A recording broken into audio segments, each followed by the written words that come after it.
What's good, everyone? Thank you for stopping by to visit the channel for this upcoming game preview. If you want to stay updated in the world of college football, make sure you click that subscribe button, click that notification bell, and select all so you won't miss another video. Pack it up, pack it in, let me begin. We're heading to Camp Randall Stadium for a top 15 matchup between the Michigan Wolverines and the Wisconsin Badgers. Both teams are 2-0 in their respective schedules, and the Badgers are looking for revenge against the Wolverines, losing last year to the score of 38-13. So as we view the advanced metrics, we can glean from this that it's going to be a battle of the two defenses as they hold edges over their respective offenses. Badgers are a top 20 team in both offensive and defensive SP+, and Vegas favors the Badgers by a field goal.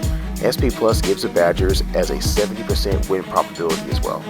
When you think of the Wisconsin offense, you think of the big boys up front, a caretaker at quarterback, and a stud at running back. The formula has worked throughout the years as the Badgers are probably the most consistent team in the conference outside of Ohio State. Junior Jack Cohen has been more than solid for the Badgers, averaging a staggering 9.6 yards per pass attempt and 282 yards per game. It can be said he played against South Florida and Central Michigan, but out of the two, Central Michigan had the worst defense and Cohen lit them up for 363 yards passing, and he threw for 201 yards against South Florida while averaging 7.7 yards per attempt and a 73% completion percentage.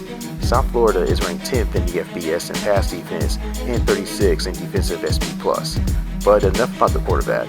Everyone knows that Jonathan Taylor is that dude on offense, and he has been for the last 3 years. He already has 5 touchdowns and he is averaging 6.7 yards per carry. Now on defense, the Badgers are a disciplined unit. Last year they fell off from their usual top 10 standard, ending up at 29th in defensive SP+.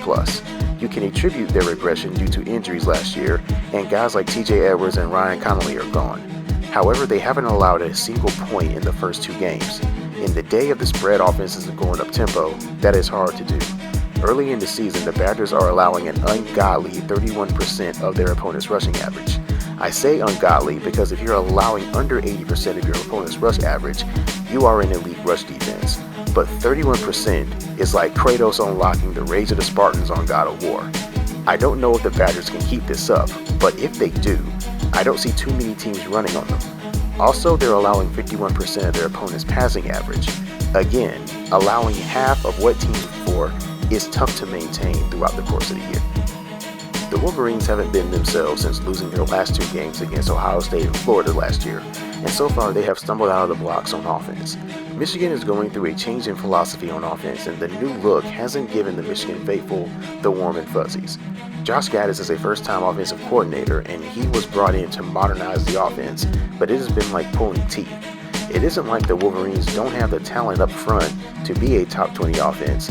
They have that in spades, but something is just not clicking. When you return 4 out of the 5 offensive linemen and Shea Patterson at quarterback, there shouldn't be an excuse for the performances against MTSU and Army. But the one thing that is not a question mark is the defense. Don Brown once again has a defense ranked number 1 in defensive SP+. It is almost as if you're washing, rinsing, and repeating. The fact that he is doing this with a defense that is ranked 106 in returning defensive production is uncanny. The trio of linebackers, Kaliki Hudson, Jordan Glasgow, and Josh Ross are 3 of the top 4 top tacklers on defense. As a sophomore, Hudson had 18 tackles for loss, and his production dropped significantly last year with only 3.5 tackles per loss. The keys to the game, for Wisconsin, they have to keep their emotions in check. When you're focusing on revenge rather than doing your job, that can lead to busted assignments. And for Michigan, they have to keep Wisconsin's defense on the field. And what I mean by that is they got to convert 3rd downs and test Wisconsin's depth on defense when it gets down late into the second half of the game. This game is almost like last year, but in reverse. This time the Badgers look to be the healthier team, they have revenge on their mind, and they are coming in with a lot of confidence.